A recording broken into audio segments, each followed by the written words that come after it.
इन दिनों कर्नाटक का एक धर्म स्थल जो कि दक्षिणी कन्नड़ जिले के बेलथंगड़ी तालुक में नेत्रवती नदी के किनारे स्थित है, जो कि एक बहुत प्रमुख तीर्थ स्थल है, ये इस वक्त चर्चा का विषय है।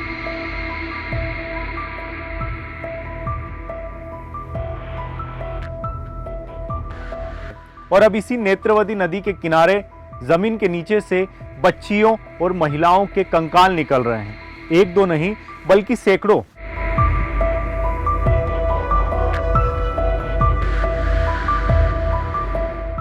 हाल ही में इस जगह पर पहले काम करने वाले सफाई कर्मी ने वकीलों के सहारे ये जानकारी दी थी कि उसने 1995 से लेकर 2014 के बीच इस जगह पर कई बच्चियों को दफनाया और जलाया था।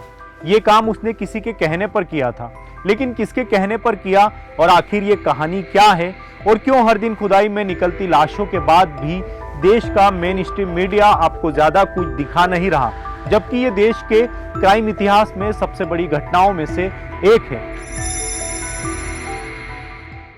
नमस्कार दोस्तों, मैं पीयूष आप सभी का इस चैनल पर एक बार फिर से स्वागत करता हूं। पहले हम थोड़ा इतिहास की कुछ कहानियों पर चलते हैं, उसके बाद वर्तमान की घटनाओं पर आएंगे। इस घटना को समझने के लिए आपको कुछ कहानियों को खोदना और उन्हें समझना सबसे जरूरी है, क्योंकि ये घटना उन्हीं कहानियों से कहीं न कहीं जुड़ी लगती है। 1986 में पद्मलता नामक 17 साल की कॉलेज छात्रा 22 दिसंबर 1986 को अचानक से गायब हो गई। लगभग 56 दिन यानी कि 2 महीने के बाद उसकी खोपड़ी नेत्रवती नदी के पास में एक जो खेत था, धर्मस्थल के पास ही, वहां पर मिली। उसके हाथ पैर बंधे हुए थे, किसी ने उसकी हत्या की थी। उसे कपड़ों और घड़ी से पहचाना गया। उस समय सीआईडी ने केस को अनट्रेस्ड कहकर बंद कर दिया।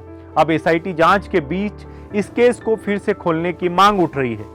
2012 में नारायण 62 वर्ष और उनकी बहन यमुना 65 वर्ष की हत्याएं हुई। नारायण के सिर पर चोटें और यमुना को बड़े पत्थर से कुचला गया। उनकी हत्या जमीन के विवाद की वजह से मानी जाती है।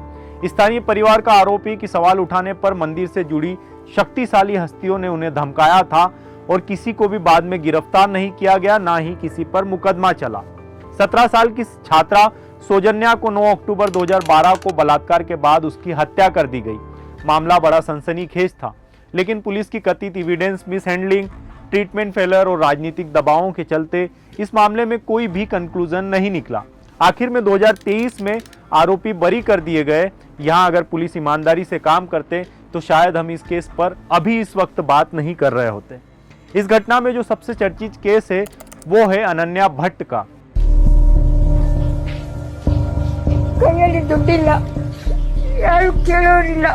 एक 18 साल की कॉलेज की छात्रा जो फर्स्ट ईयर की स्टूडेंट थी, मई 2003 में धर्मस्थल की यात्रा पर अचानक से गायब हो गई।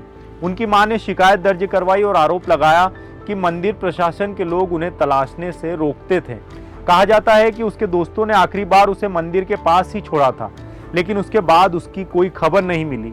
इस लड़की की मां ने जब वहां पर आसपास पूछताछ की तो वहां पर कई लोगों ने इस लड़की की मां को कहा, यह ऑफिशियल बयान है कि आप यहां पर मत ढूंढिए क्योंकि कोई भी मतलब नहीं निकलेगा, ये लोग बहुत पावरफुल हैं। ये सिर्फ 2-4 कहानियां हैं, लेकिन सैकड़ों कहानियां अभी भी उस मंदिर के आसपास नेत्रवती नदी के किनारे कहीं गुम हैं, शायद जमीन के नीचे दफन है।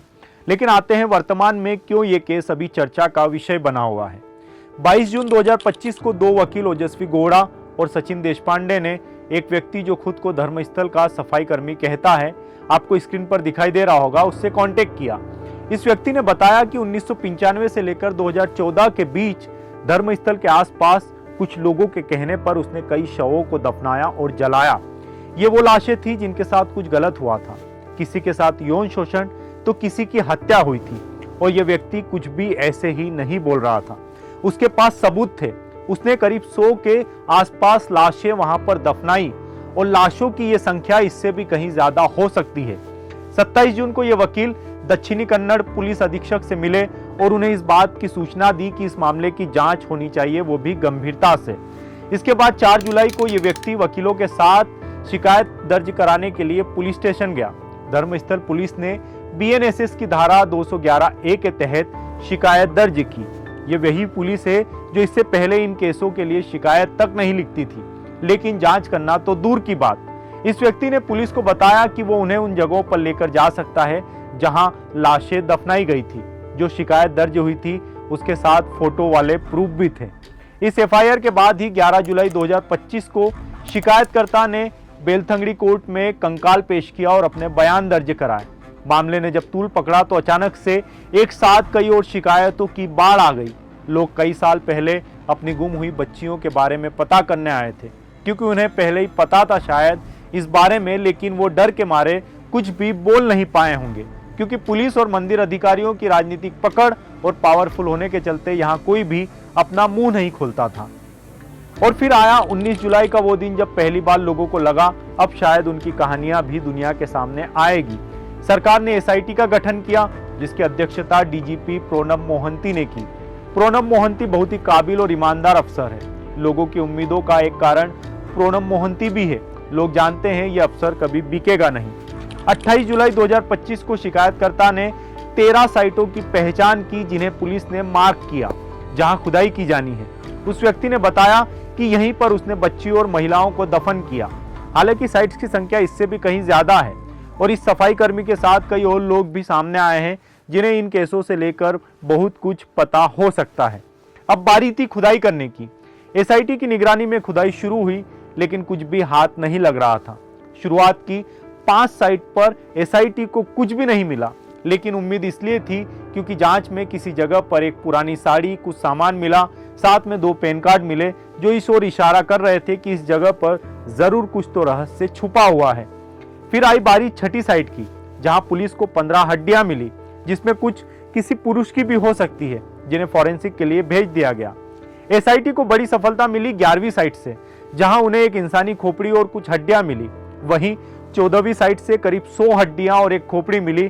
साथ में मिला एक ऐसा सबूत जो ये कह रहा था कि यहाँ एक महिला की हत्या उसकी साड़ी से गला घोंट कर की गई थी। खुदाई अभी भी जारी है, हड्डियों का निकलना भी जारी है, लेकिन इस शुरुआती जांच से यह तो समझ आ गया कि धर्मस्थल की जो जमीन है वो अपने भीतर बहुत गहरे राज छुपाए हुए हैं। इस जांच में सबसे बड़ा झटका मिला पुलिस से। पुलिस के अनुसार उन्होंने 2000 से 2015 के बीच कई ऐसे मामले थे जो मिसिंग कंप्लेंट्स के हो सकते हैं या गुमनामी लाश मिलने के हो सकते हैं, वो सारे रिकॉर्ड्स पुलिस ने डिलीट कर दिए। क्यों कर दिए, किसके कहने पर किए, ये अलग जांच का विषय है। कई लोगों के अनुसार, उनके बयानों के अनुसार, पुलिस की भूमिका भी इस केस में काफी संदिग्ध नजर आ रही है। सबसे बड़ी बात, हम जिस घटना की कर रहे हैं, ये खबर वहां के आसपास रह रहे लोगों को पहले से पता थी। लोग एक दूसरे के कानों में कुसर पुसर करते रहते थे, आज से नहीं, कई सालों पहले से। लेकिन जिन लोगों ने ये हत्याएं की होगी वो काफी पावरफुल लोग हैं।